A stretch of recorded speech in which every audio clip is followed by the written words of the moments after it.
इस्राएली प्रधानमंत्री Benjamin Netanyahu के इरादे कितने खतरनाक हैं, वो इस बात से पता चलता है कि इस्राएली प्रधानमंत्री बेंजामिन नेतन्याहू ईरान के सुप्रीम लीडर खामेनी को असैसिनेट, उनकी हत्या करना चाहते थे।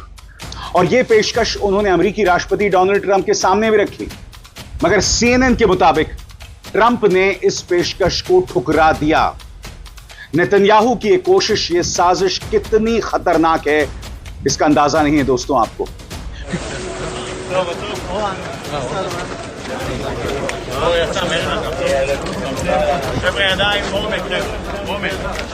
दोस्तों आप देख ही रहे होंगे कि ईरान किस तरह से इजराइल को उसके ही भाषा में जवाब दे रहा है और लगातार ईरान इजराइल के ऊपर मिसाइल पर मिसाइल दाग रहा है। तक ईरान ने 200 से ज़ायद मिसाइल जो है इजराइल के ऊपर दाग दिए हैं। आप सभी देख रहे होंगे कि किस तरह से चारों तरफ इजराइल में ईरान ने तबाही मचा दी है। तो अब इजराइल के जो प्राइम मिनिस्टर है नेतन्याहू, वो बौखला गया है, पागल हो चुका है और अब उसने ईरान के जो राष्ट्रपति है खामेनी, उनकी हत्या का प्लान तैयार कर लिया है। उनको मारना चाहता है, ख़त्म करना चाहता है। लेकिन अब इसकी कोई भी प्लानिंग काम में नहीं आने वाली, क्योंकि इसका जो बाप है ईरान, वो उसके हाथ धो के पीछे पड़ चुका है और उसकी नाक में दम लाके रख दिया है। नेतन्याहू अपनी इजराइल की तबाही देखने के लिए बाहर भी आया है, जैसा कि आप देख सकते हैं। और इसकी सूरत आप देख सकते हैं कि किस तरह से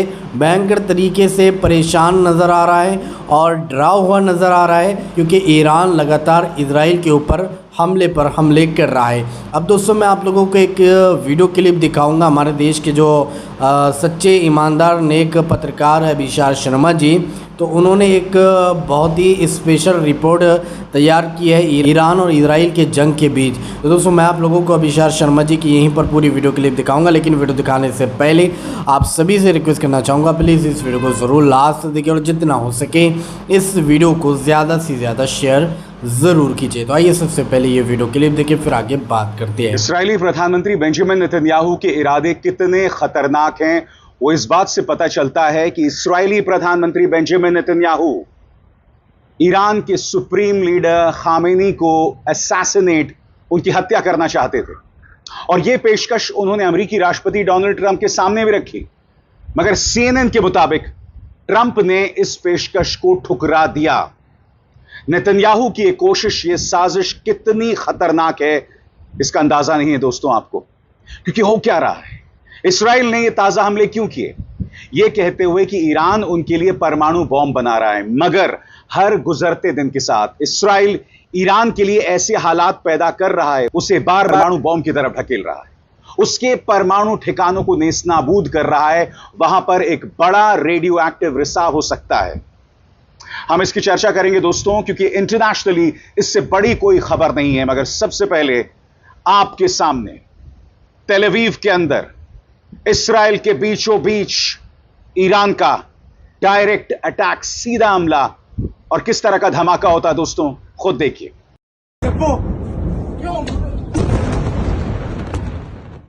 जैसे मैंने आपको बताया दोस्तों, सुप्रीम लीडर खामेनी की हत्या की साजिश, इससे बड़ी कोई खबर इस वक्त नहीं है। उसकी हम चर्चा लगातार करेंगे, मगर अब मैं आपको एक नजारा दिखाना चाहता हूं। लेबनान में एक शादी हो रही थी दोस्तों, और शादी के दौरान लोगों ने आसमान पर ईरानी मिसाइलों को उड़ते हुए देखा इस्राएल की तरफ। देखिए लोगों में किस तरह का जश्न मनना शुरू हो जाता है, देखा जाए।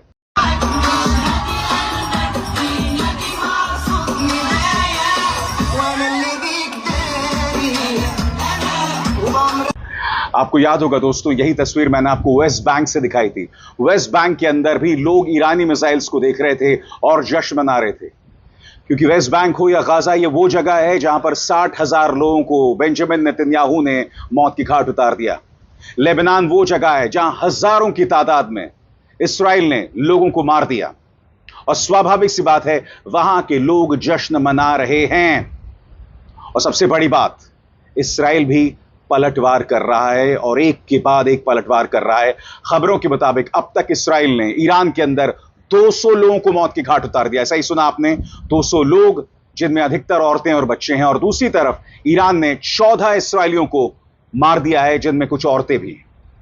सबसे पहले मैं आपको बतलाना चाहता हूं कि ईरान ने जहां जहां हमला किया, निशाना कहां पर लगा। आपके स्क्रीन पर मिसाइलें कहां गिरी। ईरान पर जारी इस्राएली हमलों के बीच इस्राएल एक और नया मिसाइल और ड्रोन हमला किया गया है। पिछली बार की तरह इस बार भी इस्राएल की सख्त सेंसरशिप के बावजूद कुछ वीडियो सामने आने लगे हैं, जिनमें ईरानी मिसाइलें अपने टारगेट पर लगती दिख रही हैं। इस्राएली मीडिया ने बताया कि राफेल एडवांस डिफेंस सिस्टम की एक फैक्ट्री और बेन गुएरिन एयरपोर्ट को निशाना बनाया गया है।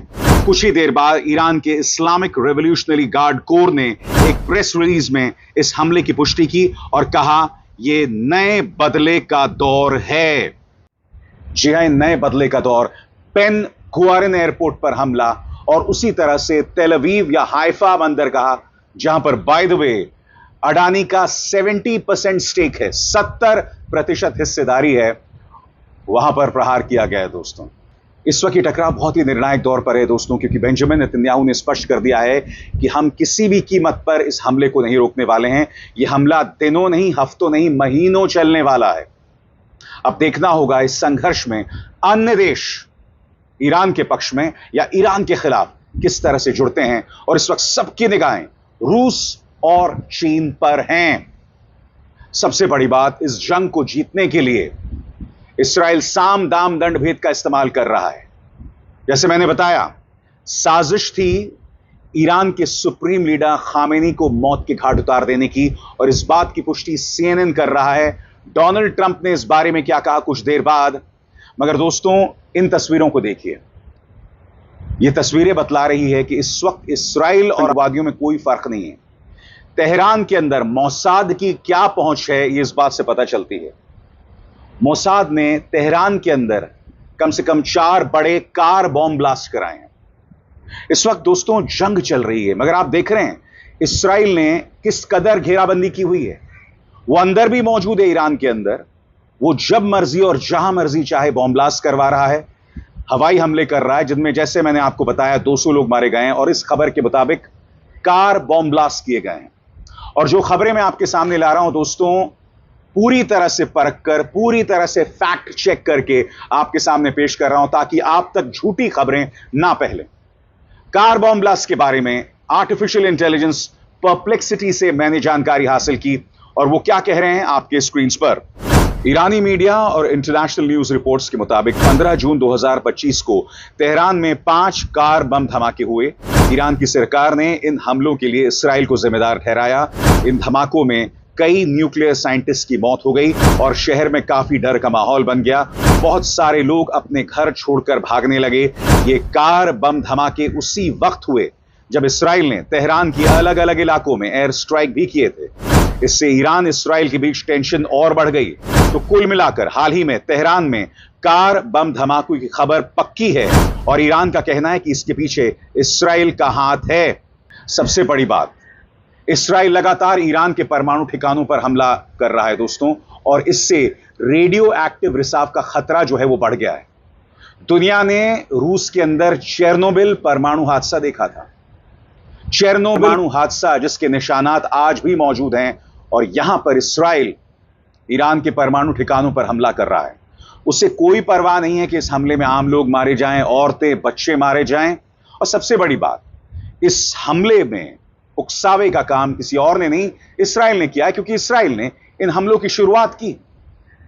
परमाणु ठिकानों पर हमले को लेकर क्या जानकारियां मिल रही हैं आपके स्क्रीन पर।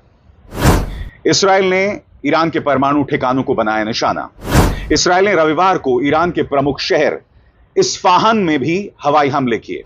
ईरान के मध्य में स्थित इस्फाहान का कन्वर्जन प्लांट ईरान के परमाणु ढांचे का अहम हिस्सा है। इसके अलावा ईरान के अन्य शहरों में स्थित यूरेनियम की खदानों और अन्य प्लांट्स भी इस ढांचे का हिस्सा हैं। इस्फाहान के पास ईरान के कई बड़े सैन्य ढांचे भी हैं, जिनमें एक बड़ा एयरबेस और मिसाइल बनाने का कारखाना शामिल है। अप्रैल 2024 में भी इस्राएल ने इस इलाके में एक एयरफील्ड पर हमला किया था और वहां मौजूद एयर डिफेंस सिस्टम को नुकसान पहुंचाया था। ईरान का कहना है कि इस्फाहान की ये सभी सुविधाएं सिर्फ शांतिपूर्ण कामों के लिए है, लेकिन इस्राएल और कई पश्चिमी देशों को शक है कि ईरान इनका इस्तेमाल छिपकर परमाणु हथियार बनाने में कर रहा है।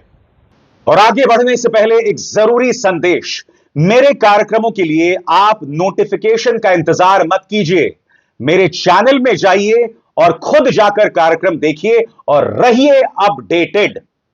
और हां, ज्वाइन कीजिए मेरा चैनल, देखिए यह जरूरी संदेश। स्वतंत्र और आजाद पत्रकारिता का समर्थन कीजिए, सच में मेरा साथी बनिए। बहुत आसान है दोस्तों, इस ज्वाइन बटन को दबाइए और आपके सामने आएंगे ये 3 विकल्प, इनमें से एक चुनिए और सच के इस सफर में मेरा साथी बनिए।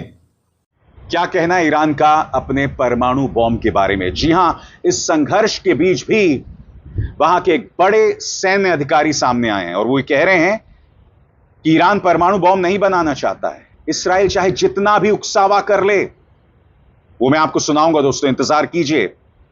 मगर जैसा कि कुछ देर पहले मैंने आपको बताया था, इस वक्त की बड़ी खबर यह है कि ईरान के सुप्रीम लीडर खामेनी को मौत के घाट उतारना चाहते थे बेंजामिन नेतन्याहू। उन्होंने लंबी बातचीत ट्रंप से भी की, मगर CNN के मुताबिक ट्रंप ने इसे खारिज कर दिया। ट्रंप जैसा शख्स भी समझ गया कि अगर इस्राएल ने ऐसा किया तो पूरे इस्लामी दुनिया में इसका क्या असर पड़ने वाला है। और सबसे बड़ी बात, आपको यह भी समझना पड़ेगा कि बेंजामिन नेतन्याहू यह क्यों करना चाहते हैं। तो जी हाँ दोस्तों, आप लोगों ने ये अभिषार शर्मा जी की वायरल वीडियो क्लिप देखी है और सारी बातें आप लोगों ने सुनी है, किस तरह से ईरान के जो राष्ट्रपति है खामेनी नेतन्याहू इनकी हत्या करना चाहता है और इनको मारना चाहता है। तो दोस्तों, इस पूरी खबर को देखने के बाद अब आप क्या कहना चाहोगे, आपके इस बारे में क्या राय है, तो कमेंट में अपनी राय लाजमी बताइए। तो चलिए दोस्तों, अगली वीडियो में मिलते हैं, जब तक अपना ख्याल रखिए, शुक्रिया।